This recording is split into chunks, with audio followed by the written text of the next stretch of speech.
Welcome back to another video और आपका स्वागत तो है। लास्ट टाइम पर हम लोगों ने देखा था कि शरद सक्सेना जिनका कैरेक्टर किचाका का है, आई होप मैंने सही नाम लिया है, तो उनकी एंट्री हो चुकी है और काफ़ी वो ईवल दिखाए गए हैं जहाँ तक मैं अभी तक देखा उनको लास्ट एपिसोड में। भी देखते हैं आगे अब क्या होता है, क्योंकि द्रौपदी को भेजा गया है उनके पास हाँ, उनके भवन में या उनके कक्ष में, हाँ कक्ष में। तो चलिए देखते हैं कि अब आगे क्या होता है, क्या होगा उनके साथ।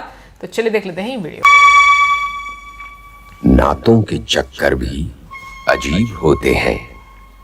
उनका मोह कभी कभार बहका भी देता है। मोह और भक्ति में यही तो अंतर है। भक्ति अपने आप से अलग होने का नाम है और मोह सबको अपने अंदर समेट लेने का। इस कथा में मोह और भक्ति दोनों ही धाराएं साथ साथ बह रही है।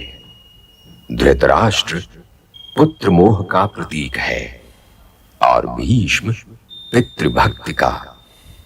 विराट की रानी सुदेशना भ्रातृमोह की मृग तृष्णा में भटक गई और उसने द्रौपदी को कीचक के पास भेजने की भूल कर ही डाली और परिणाम के विषय में नहीं सोचा, क्योंकि मोह तो परिणाम के विषय में सोचना जानता ही नहीं।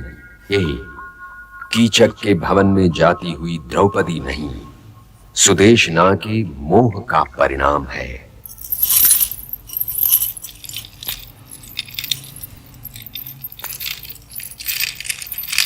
सेनापति की जय हो। आओ सेरेंद्री। मैं महाराज के लिए मदिरा लेने आई हूँ। मदिरा तो तुम स्वयं हो सेरेंद्री, और आज मैं तुम्हें जी भर के पीऊंगा। सेनापति जी।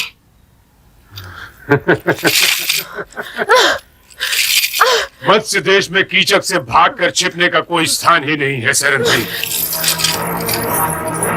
तू भागकर जाएगी कहां सेरेंद्री?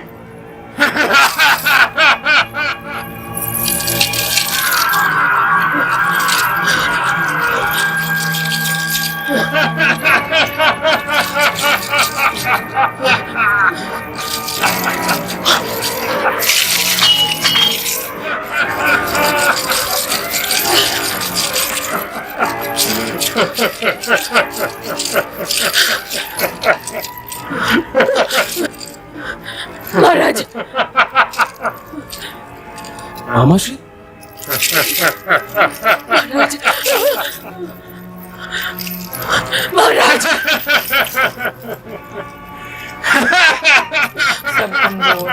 महाराज।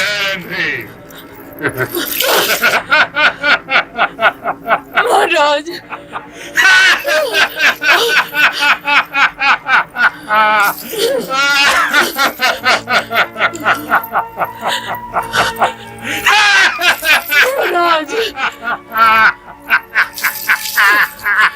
महाराज। पांचाली।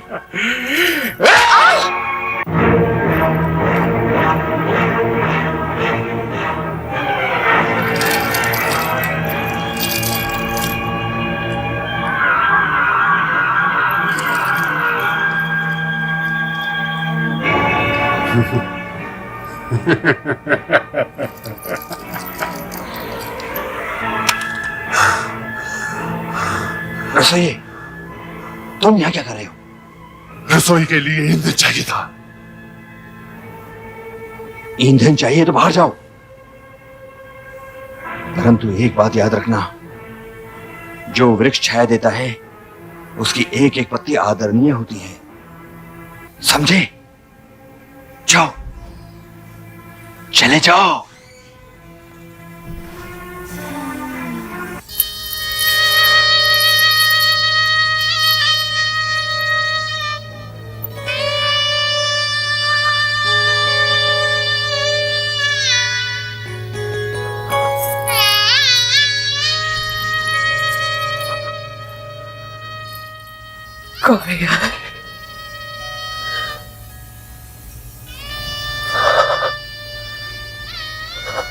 प्रजा राजा की संतान समान होती है महाराज।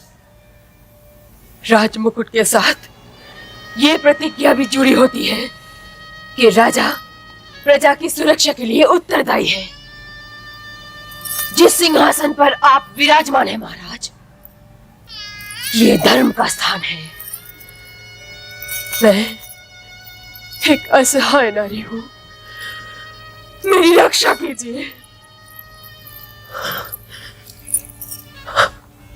मैं सेनापति कीचक पर यह आरोप लगा रही हूं कि इसने मेरे सतीत्व के चांद पर ग्रहण लगाने का प्रयत्न किया है, और वो भी यहाँ महाराज के सामने।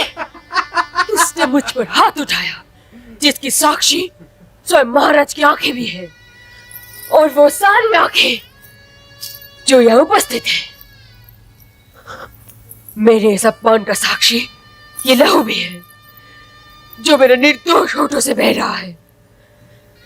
क्या आप मेरे इन साक्षियों का कहा मानकर अपने सेनापति कीचक को उसके अपराध का दंड देंगे महाराज?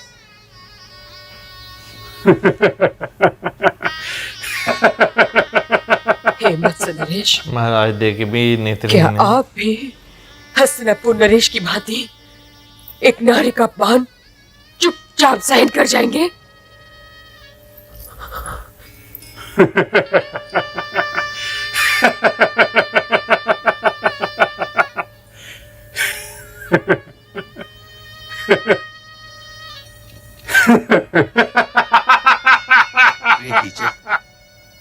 तुम्हें ये शोभा नहीं देता। आप लोग ये न समझे कि सरेंद्र का अपमान करने वाला जीवित रह सकता है। महादेव की सौगंध, ये असंभव है। मैं उन महावीरों की पत्नी हूं जिनके नाम सुनते ही बड़े बड़े धनुर्धारियों के कंधों से धनुष सरक जाते हैं और गदाधारियों के हाथ से उनकी गदाएं। मैं उन दानवीरों की पत्नी हूं जो मांगने वालों को कुछ मांगने से पहले ही दे देते हैं कि वो हाथ फैलाने की लज्जा से बच जाए। हे मत्स्य नरेश, क्या आपका धर्म इस कीचक को बस यही दंड दे सकता है कि आप उसे केवल ये कह दे कि ये उसे शोभा नहीं देता? हे सैरंद्री,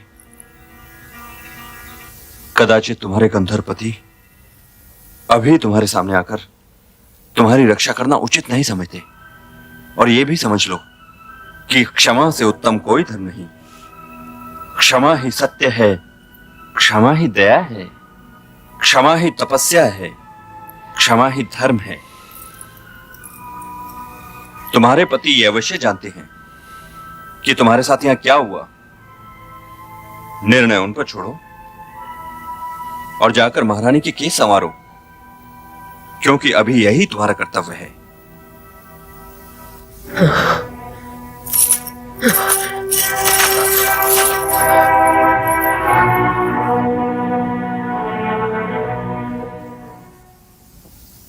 हे कंग, मैं आज तुम्हारी समझदारी का लोहा मान गया, क्योंकि मैं सोच ही नहीं पा रहा था कि सैरेंद्री से कहूं क्या। यदि कंक बीच में न बोल पड़ता महाराज, और यदि आप ये सोच भी लेते कि आपको मुझसे क्या कहना चाहिए, तब भी आप कीचक से कुछ नहीं कह सकते थे। कितना घमंड है।